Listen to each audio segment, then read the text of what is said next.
네, 지난 1월 연방공개시장위원회 의사록에 따르면 연준 정책위원들은 경제 상황에 서프라이즈가 발생하지 않는 한 자산 매입 프로그램을 올해 정책회의에서 단계별로 100억 달러씩 예측 가능하게 축소하는 방안을 내놓은 것으로 나타났습니다. 특히 정책위원들은 실업률이 하락하고 있는 만큼 연준은 기준금리가 얼마나 더 낮게 유지될지에 대한 선제적 안내를 조속히 변경하는 것이 적절하다는 점을 밝힌 가운데 연준은 실업률이 6.5% 아래로 떨어질 때까지 특히 미국의 인플레이션이 연준의 목표치인 2% 아래에 머무는 한 금리를 현재 0% 가까운 수준을 계속 유지하겠다고 약속한 상태인데요. 지난 2013년 12월까지 미국 실업률은 6.6%까지 하락했습니다.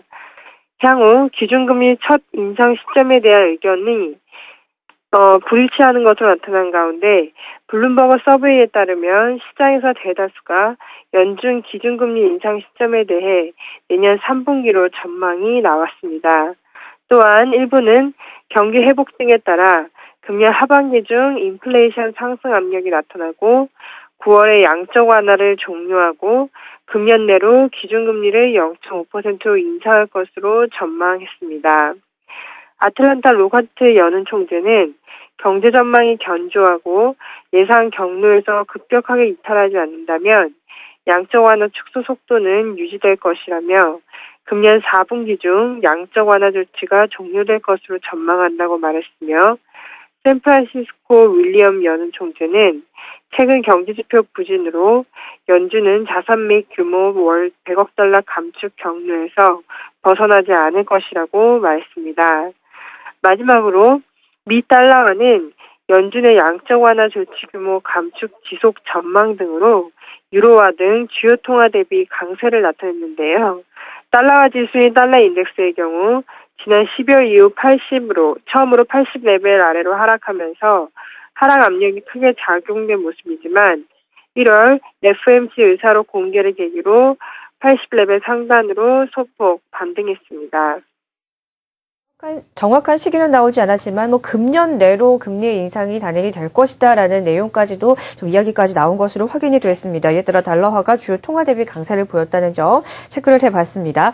자, 그리고 주요국들의 제조업 지표가 발표가 됐습니다. 일단 엇갈리는 흐름이 나왔는데요. 일단 중국의 HSBC PMI가 7개월 내 최저를 기록을 했고요. 일단 유럽은 기준선인 50을 상회하는 흐름을 나타냈습니다. 외환 시장 동향 점검을 해주시고요. 이에 따른 영향은 어땠는지 그리고 이 부분 어떻게 해석을 해보면 좋을지도 말씀해 주시죠.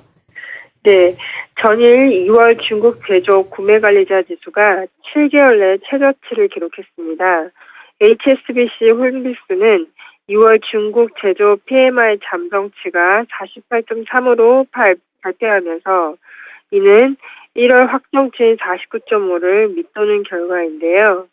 2월 제조업 PMI 부진은 지난 1월 신흥국 위기에 일부 영향을 받은 것으로 분석되면서 HSBC 수석 이코노미스트는 물가 상승률 둔화 압력이 커지고 있어 제조업 부문의 성장도 느려진 것으로 보인다고 말했습니다.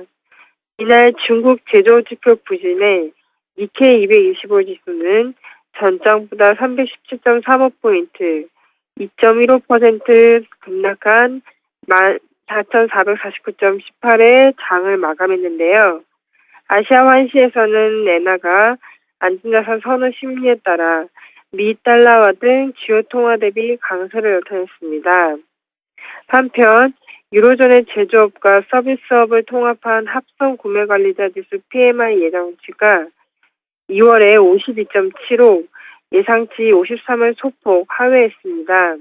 하지만 지난 7월에 2012년 1월 이후 처음으로 경기 확장과 수축을 가르는 기준선인 50을 넘어선 뒤 8개월 연속 50을 웃도고 있는데요. 6월 유로존 제조업 PMI가 53.0으로 54에서 하락해 지수가 전월과 같은 수준으로 유지될 것으로 전망한 시장 예상에 못 미쳤습니다. 하지만 최근 유로존은 경기 회복세가 전반적으로 고르게 진행되고 있는 것으로 민간 경기 성장세는 여전히 2년 반 내 최고 수준을 보이고 있습니다. 마르케틴 수석 이코노미스트는 유로존 경기가 전반적으로 회복 양상이 뚜렷하다며 특히 유로존 주변국들이 경기 침체를 탈피하고 있고 독일도 매우 긍정적인 성장력을 보여주고 있다고 덧붙였습니다.